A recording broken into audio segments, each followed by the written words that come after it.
I remember the first home run I ever seen in Little League. It was on old Field 1. Yeah. Larry Gaxiola. Oh, really? Hit a home run. And, you know, if we go look at that field now, it's like, oh, I can do that. But as a kid, it was like, holy cow. Field 1, was that the one that was... It's gone now. Where the gym is now? Yeah. Yeah. That was the 200-foot fence. Like, that was always where it was like, it seemed achievable. I don't know if I ever hit one out, though. I never did. Yeah, I had a lot of in the park home runs. Yeah. Like, fast enough around the bases or people making errors. People are just like overthrowing first, and then overthrowing second, and then overthrowing third, and you just make it all the way. I remember very vividly one of those, an in the park home run. I thought I just hit it really far, but everybody was like, man, you got off on a lot of errors. Thanks for keeping me humble. What'd you like in school? As far as like subjects? Yeah. I think when I got a little older, when I got into like 7th, 8th grade, really 8th grade, I started gravitating towards literature. We had a teacher, Paul Wilson, who did and that's I had a lot of really influential teachers who really guided me into that path, I guess, or did a really good job and made it interesting to me. And I think kind of sparked something that was naturally already there. It kind of grew from there. It got stronger in high school.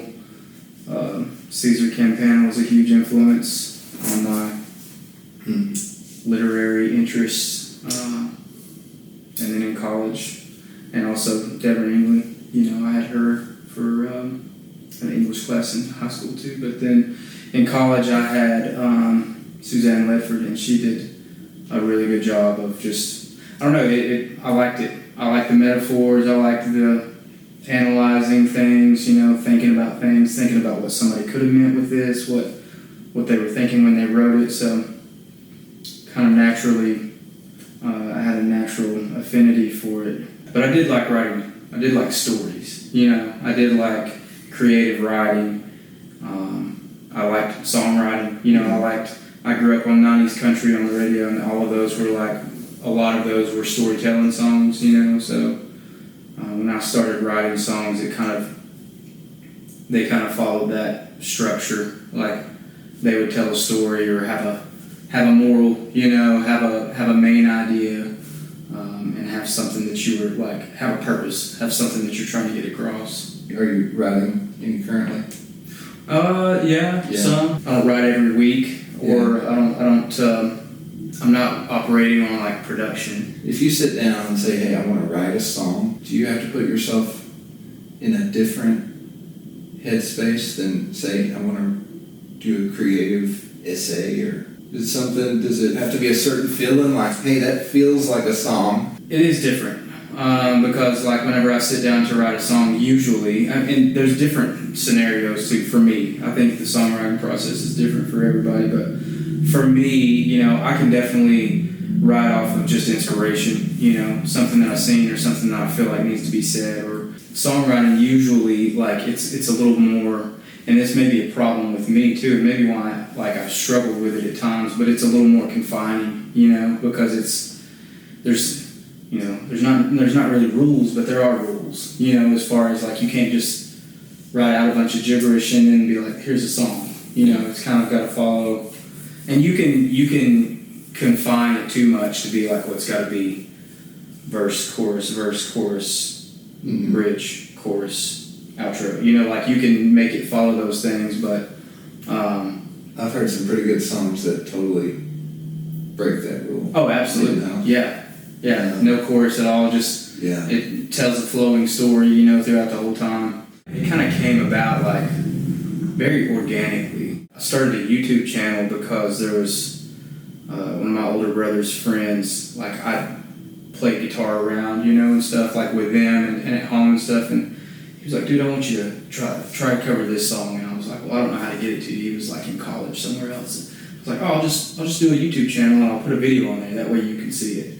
You know, and it was like, I can't remember what the song was, to be honest. It's probably still on there, unfortunately, like from like 15 years ago. But that started, and then I had a venue contact me and be like, hey, you know, we saw this video. Would you like to come down and play?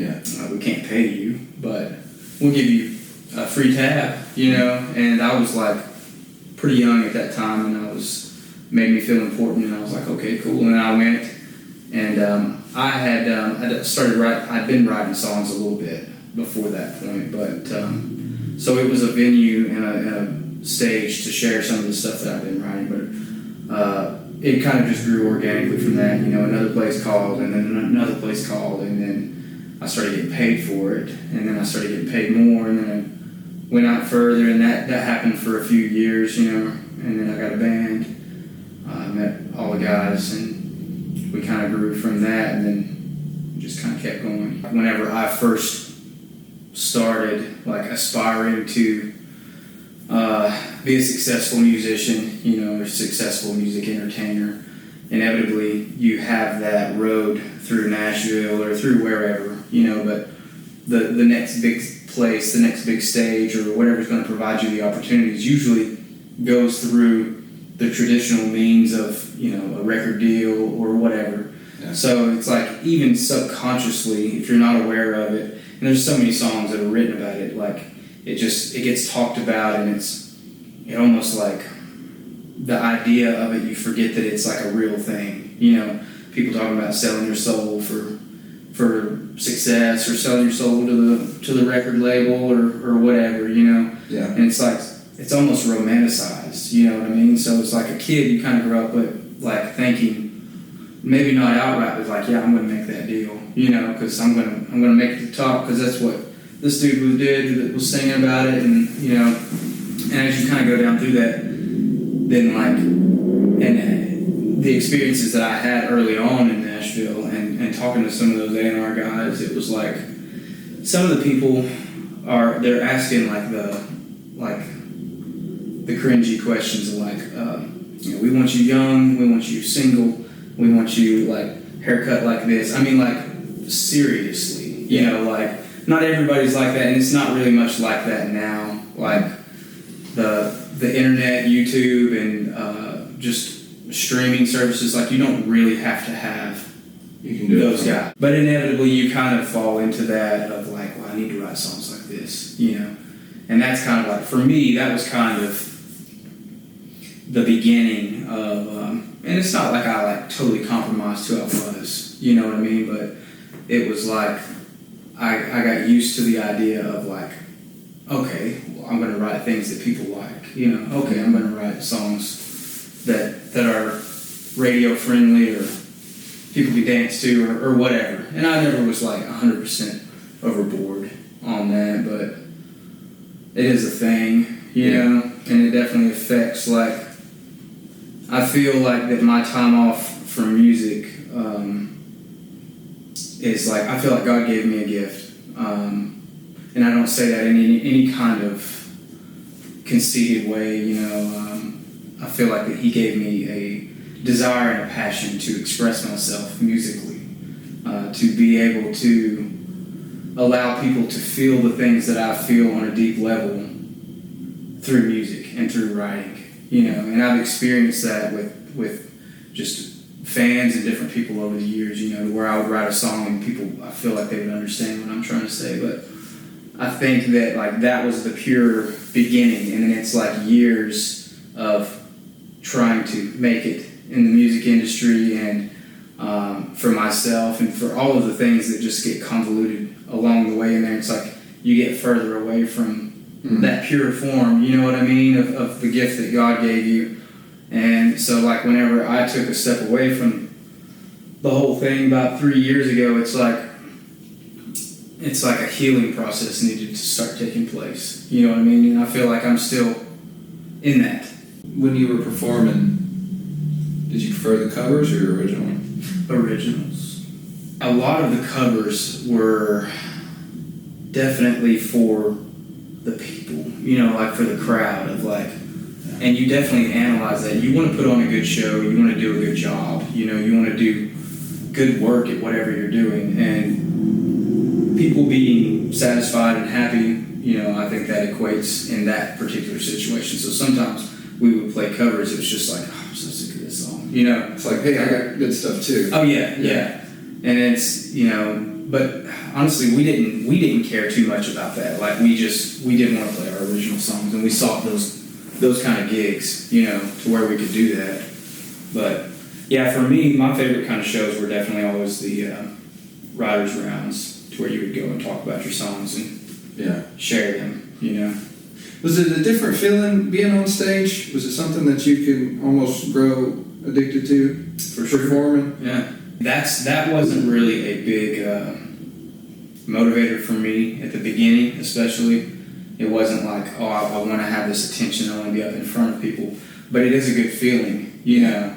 And it was a good feeling when it's bigger crowds and after the show and all of the stuff in between. And that definitely, like, when you're in that and you're experiencing that for years on end, you know, it can affect your ego, obviously, you know, and I don't know, that was definitely all. I feel like my whole time in the music, not my whole time, like, and I'm not saying this is in like, it was all bad stuff, you know what I mean? Like, I had a lot of great experiences, I learned a lot of things, met a lot of really cool people, really nice people, played some awesome shows and did some cool things, but like, in the midst of all of that, I was like, it was the choices that I was making that was kind of compromising myself, you know what I mean? Yeah.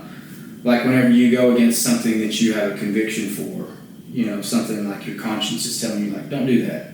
Yeah. And you do it. You know, the first time you feel pretty bad for it. Second time you feel kind of bad for it. And eventually, like, you don't feel bad at all, you know, and it's just normal. Just the levels, you know, of like getting further and further and further. I just didn't care, you know, and it was alcohol and drugs and all of the extracurricular things that were like influencing that, and definitely not helping, you know, helping you to be able to see things clearly, soberly, and it just, I don't know, it's like you're trying to fill a void with all of these things, and that void just grows bigger and bigger. And for me, it was my relationship with God that definitely I started coming back to God probably 2 years before I left the music scene, and there was a lot of things that had got me to a really low point, you know, before that. Was there like a pivotal moment you were like, dude, I gotta do something? Honestly, I met someone, and I started a relationship with her, and she really, that was the first time that I regretted so many things from my past. You know what I mean? That was the first time that I cared about myself for the first time in a long time, you know? And I realized, like, I feel like God used her for sure, you know, to sort of almost snap me out of just like this hole that I'd been inevitably digging for. Did it allow you to see yourself like in another light, you know, in relative to someone else, another set of eyes that just...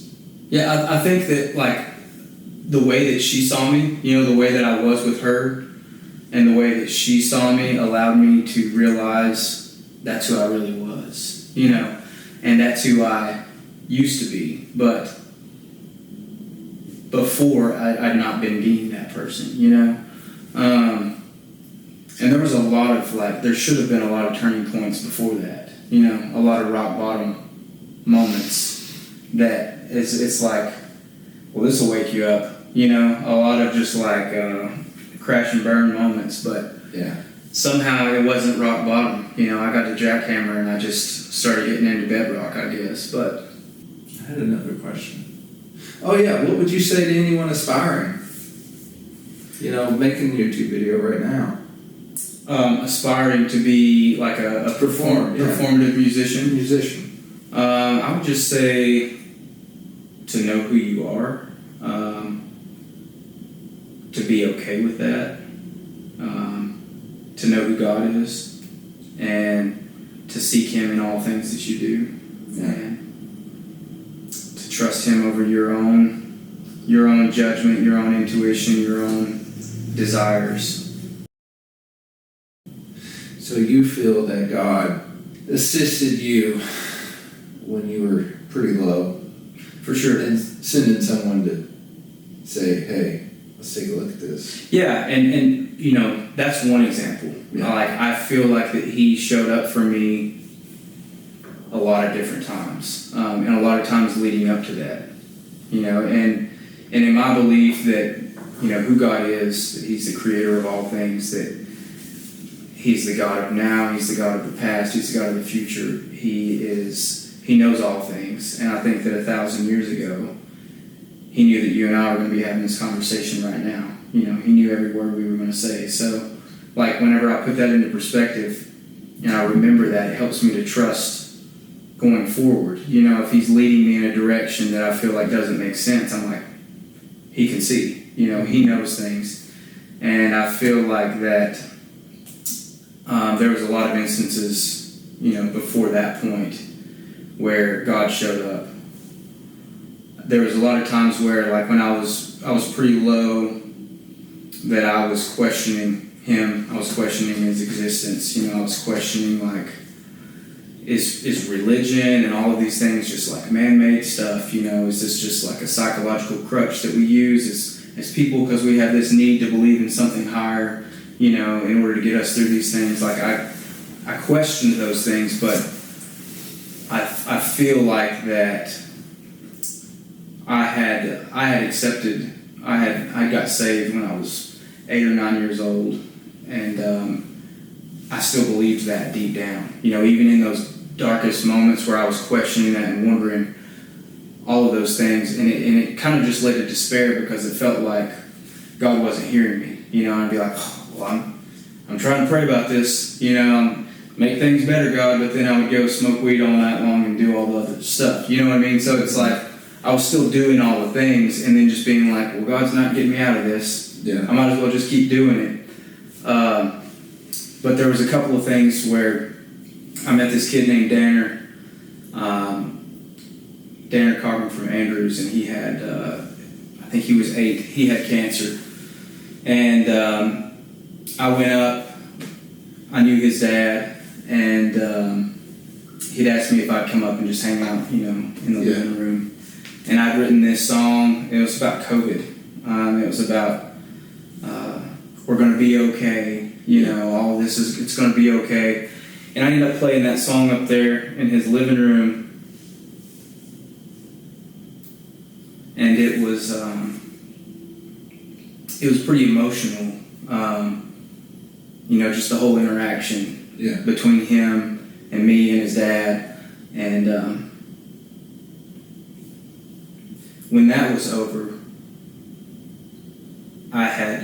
I'd felt God. You know, like when I left there, it was like, it's like he'd been silent in my mind. Like I'd been praying all this time.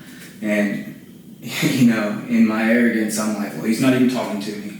You know, as I'm just like not surrendering anything to him and not changing anything. And then I had this moment with this kid who is just so pure, you know, and who loves God.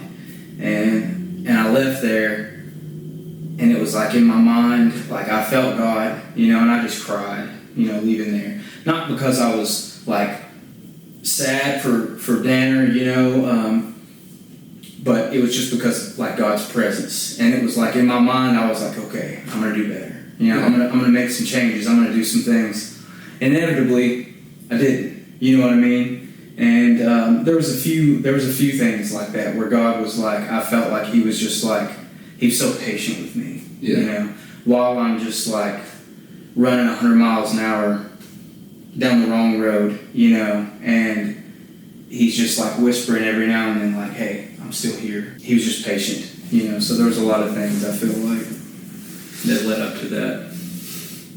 How does one taper off, you know, a functioning band, the Andrew Chastain band? How does one say, like, hey guys, you know, I gotta do something? Yeah, for me it was very abruptly. So for me it was like I kind of reached this point to where we were about to release some new songs. We'd just spent lot of time, a lot of money in the studio, and awesome producer, Billy Hume, and this was like the best things that I felt like we had recorded, and we talked to Billy, and Billy was like, they were really good songs, and he was just like kind of telling us to be prepared. Yeah. This was gonna change things, and anyways, kind of had that to look forward to. But man, whenever I went to like click this button to release it to our digital distributors, it was just like this. It was just like a voice. It's kind of like a thought that you have that's not your own thought. Mm-hmm. Like if a word just pops into your head, but it's not from you. Yeah. And it was like, as I'm fixing to click the mouse, it was just like, don't. Mm-hmm. And it felt like I was fixing to like touch a hot stove, and somebody was just like, don't do it. And like I wanted to just like push through it, but like I felt like that would be a horrible mistake. Maybe not even one that I would have seen the effects of right away. But I trusted that, and I believe that was God. And I believe, like, through a lot of things that I just didn't have any peace. In doing what I was doing, I was questioning a lot of things, and questioning, like, why I was doing what I was doing. What was the nature of the songs that I was writing? What's the end goal? Like, when I get to the end of my life and I look at this song that I wrote, like, I was questioning, like, what did that do? What did that do for me? And it was definitely like a little bit like extreme, almost like a nihilist approach, but I feel like that's where I was at, and I feel like God was leading me, and I just kind of made an announcement that I was going to cancel my shows for the next month, that I needed to take a break. Yeah. And everybody was really understanding. And then I talked to my guys in between that point, because I realized that I wanted to take a longer break than that. And they were all really loving and understanding. Nobody was like, "Oh man, you're killing my dreams." You know what I mean? Everybody was just understanding and loving, and they knew exactly. They understood where I was at, and they encouraged me in that. To do what I felt like I needed to do. That moment where you could have clicked the button, sent your songs, to the streaming services. From that moment on, do you feel like you've grown closer to God? For sure. And it's not really anything that it's not anything that I've done. It's a series of small choices, every day. And I definitely, I'm up and down. I'm closer and farther away. I got through dark times, just like everybody else. But it was. And there was a lot of really hard things that happened after that, for a few years.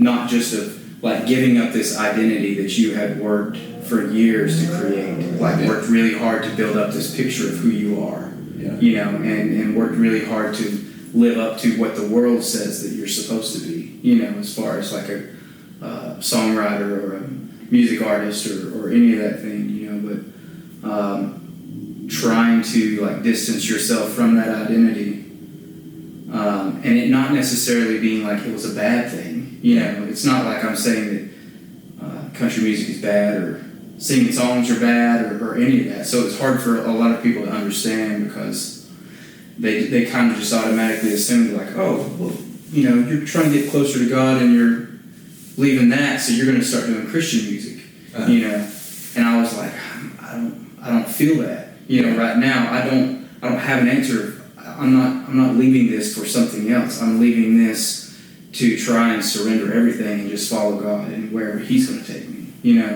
And that's what I've been trying to do. And it's took me to some places that I didn't expect. Yeah. But what are those places? This office is one of them. This is your real estate office. This is where I practice real estate. It's not what I've seen myself doing, and I did other things. I cut trees with my brother for a couple of years, for a few years after that. But this opportunity came about, and I feel like it was a door that He was clearly opening, at a time that I was praying for an opportunity and something to focus on. and an avenue to go. You know, what I've found in it is I think that anything that you do, there's an opportunity to serve people. Yeah. You know, there's an opportunity to serve others. There's a verse in the Bible, and I can't remember. Do everything as if you're doing it for God is basically what it's saying. Okay. You know, so it's do everything as unto the Lord, but it's basically saying that, you know, if you're doing things like you're doing it for God, which is the same premise of like do the right thing when nobody's looking, kind of thing. You know, I think there's an opportunity to serve and to work hard in whatever job that you're doing. But yeah, this is where I'm at now. So what gets you up in the morning to do real estate? Usually my alarm clock by the third cycle. What is that? What's that thing that happens during real estate? And you're like, oh yeah, this is why this is fun.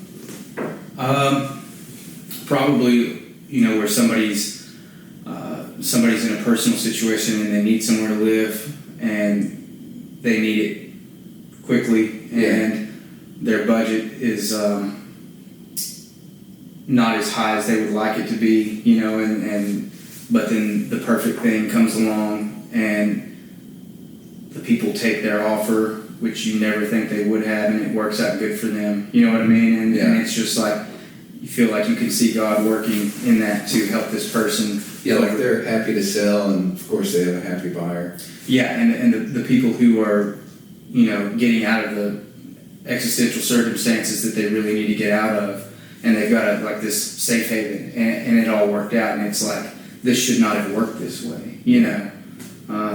I think it's cool to be able to look and see evidence of you feel like God in that. I do, yeah. Yeah, and I see evidence of God working all of the time, and I think that the more you look for it, the more you see it. So you moved on artistically to photography now. Yeah, I do. I dabble. Yeah. I know you share a lot of it online. I do. I like to. It has become like almost a creative outlet. You know.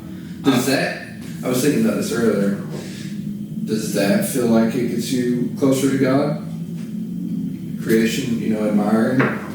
I feel like in that sense, and it's funny, man, people worship different ways, and I think most people feel closer to God in nature, you know, and sometimes I do and sometimes I don't, but the experiences that I've had. So if there's like a Dollar General in the background, you're like, not feeling too close to that doesn't really ruin it for me, but it's like, I mean, most of the hikes that I'm doing are I like to go further away, you know, but I've had some really cool experiences where things in nature have happened that it feels like God is the only explanation for them. You know what I mean? Okay. Just like coincidences, or well, you're out by yourself and an eagle flies up and just like sits next to you. You feel like this special thing happened just for you, and like that it was a gift from God. And I think that a lot of times it is. You know, I think that the cynic in people want to be like, it's just nature. Like, you just happen to be there. That bird would have flew and landed there, whether you were there or not. You know, it's like, just consider yourself lucky. It was a coincidence. But I do feel like that. I'm not saying it's never that, but I feel like that there's a lot of experiences that I've had where I could feel God's presence. You know what I mean? And it felt like a gift, and it made me worship Him more. You know, it made me closer to Him. And yeah, in that sense, being out in nature, doing photography does bring me closer to God. Well, hey, I appreciate it. Yeah, always a pleasure, dude. Yeah, I had a lot of fun. Yeah, we'll do it again. Well, maybe not us. So, see you guys later. You'll work on that outro.